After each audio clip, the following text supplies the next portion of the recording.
Hi, everybody. My name is Julia Rogers. I'm a professional gap year counselor, and today we're going to cover why and how you can defer from college for an intentional gap year experience. So what a lot of people don't realize when they get started in thinking about a gap year is that colleges are actually really supportive of gap year opportunities and the idea of taking a gap year in general. Even colleges who sometimes don't allow formal deferrals for a gap year still think they're great. They just, for whatever reason internally, can't provide formal deferral options. But first, let's go over some of that language and talk you through the steps of how to defer college for a gap year. So first things first, what is a deferral? A deferral is the act of applying to college your senior year of high school, and then when you get in the springtime around this time of year, asking that college to hold your spot for a semester or a year. Usually it's a year, an academic year. So that deferral kind of guarantees your spot in the next class year, if that makes sense. So why do colleges allow deferrals? Well, it allows them, administratively to kind of have their numbers, formalized, as they go into the next recruitment cycle. And also colleges recognize the benefits of a gap year. They know that gap year students arrive on campus more prepared to take full advantage of the college experience. So in general, they reserve a certain number of deferral admittances every year.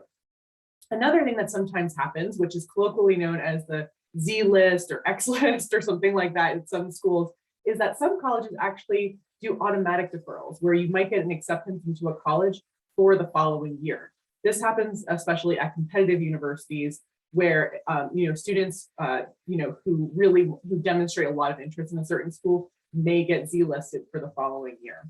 So if that's you, it's actually a blessing in disguise because you will still get an amazing gap year.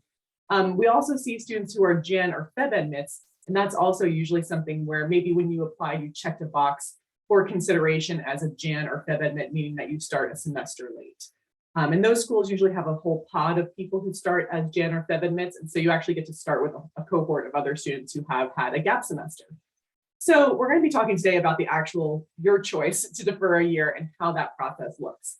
So step one, if you are still a junior or underclassman and you're researching colleges and deciding where to apply, make sure that you know what the deferral policies are and if they are gap year friendly schools as you actually start your college process. And that can be as simple as creating a little icon and putting it next to your, each of the colleges that you plan on applying to, a little heart or star or whatever, indicating that school is deferral friendly and they will allow students to defer their admission for a gap year. You can find this information in a few places. Sometimes colleges listed on their admissions sections of their websites. Other times you can find it at the Gap Year Association under their list of college deferral policies, or you can call the school and actually ask what their deferral policy is or what the process is for a student to defer for a gap year. That's kind of the quote that you want to ask them. Don't be afraid to ask what this policy is. Sometimes people are afraid that it'll affect their decision and things like that. If you're afraid to call up as yourself, just call up anonymously and ask what their policy is, but it really shouldn't hurt you at all as you start this research process. So let's fast forward to senior year. It's spring of senior year, you're starting to get those admittances back. You hone in on your top choice school and you want to request a deferral from that school. If you are in the situation where you don't know what that deferral policy is, just hop on the phone and ask your admissions representative or your contact in the admissions office what the process is and what the deadlines are. Most colleges do have deferral deadlines. And typically the process could look a little different at your respective school. But what usually happens is you confirm your school of choice. So you say, I'm going to go to UVM in Burlington. Put down a deposit to confirm your place, and then you start the deferral request process. Now, typically what this looks like at schools is you write a letter formally requesting a deferral, and that's called a deferral letter. And so you'll write up that letter, or it's basically a proposal telling the school, this is why I want to take a gap year, and these are my general plans for my gap time, and this is why it's going to make me an amazing member of your campus community the following year. Some schools have additional things that you need to do as part of your deferral request, but generally a letter or a statement of intention is part of that process. So let's go through a little bit about what a deferral letter can look like. Basically, like I said, it has those three parts. You want to think back to kind of grade school when you're learning how to write essays. There's kind of the opening paragraph, the middle meaty part of your essay, and then the kind of conclusion. In the opening, I always recommend that people restate that they are very excited to have been admitted to the school and that they think that they should take a gap year for one or two or three reasons. So my name is, Simon, and this is why I think I should take a gap year. I'm excited to join the class of XYZ the following year. Then body of your essay and your deferral statement should be an outline of what you intend to do with your year.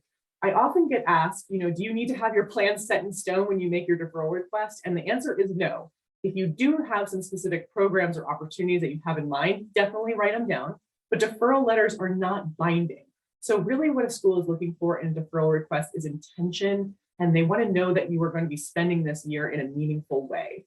So make sure that you make a convincing argument for how you want to use this year, but don't feel pressured to have it all planned out right when you write that letter. Because a lot of times during the spring, people are still finalizing their plans. I hear from students who want help gap year planning most, commonly in March, April, and May of senior year of high school. So you're not behind in your planning process if you're just getting started now, but it's certainly a good time to kind of figure out your plans for the fall and beyond so you can write them up in that letter.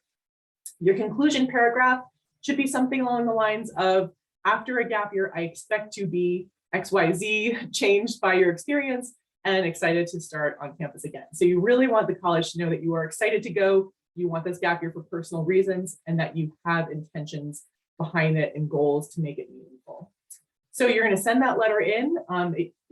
Depending on the institution, it sometimes takes a few days or maybe a couple of weeks to hear back with that rubber stamp saying, congratulations, your deferral has been accepted. We look forward to seeing you next year. And some colleges have some things that you might need to do throughout your year as well. So sometimes they require a check-in in the middle of your gap time to kind of see what you've been up to.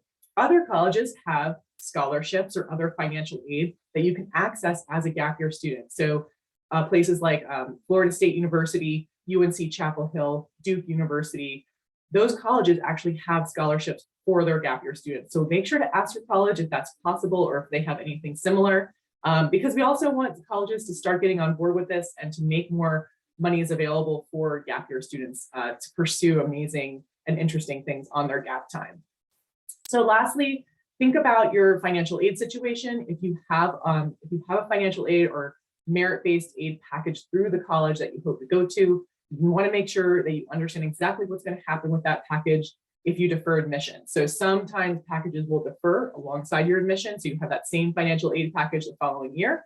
And other times you need to reapply and roll the dice again and see what kind of package you get. So that can be a consideration for families who get a very good financial aid package and don't want to roll the dice again the following year.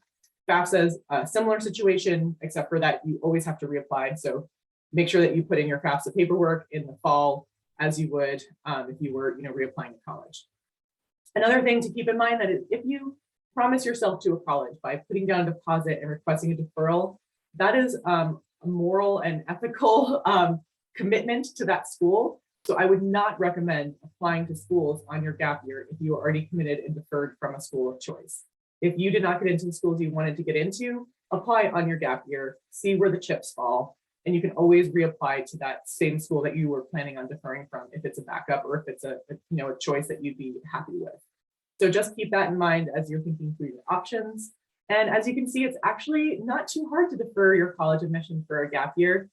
Many hundreds and hundreds of colleges allow deferrals. The only schools I know off the top of my head that aren't deferral friendly are the University of California school system, just a public school system that is kind of too large to facilitate deferrals. And sometimes technical colleges can also be a little bit wary of deferrals because of their administrative processes. Other than that, give them a call, figure it out. A lot of colleges want to see you taking a gap year and will support you along the way in the various ways that they can.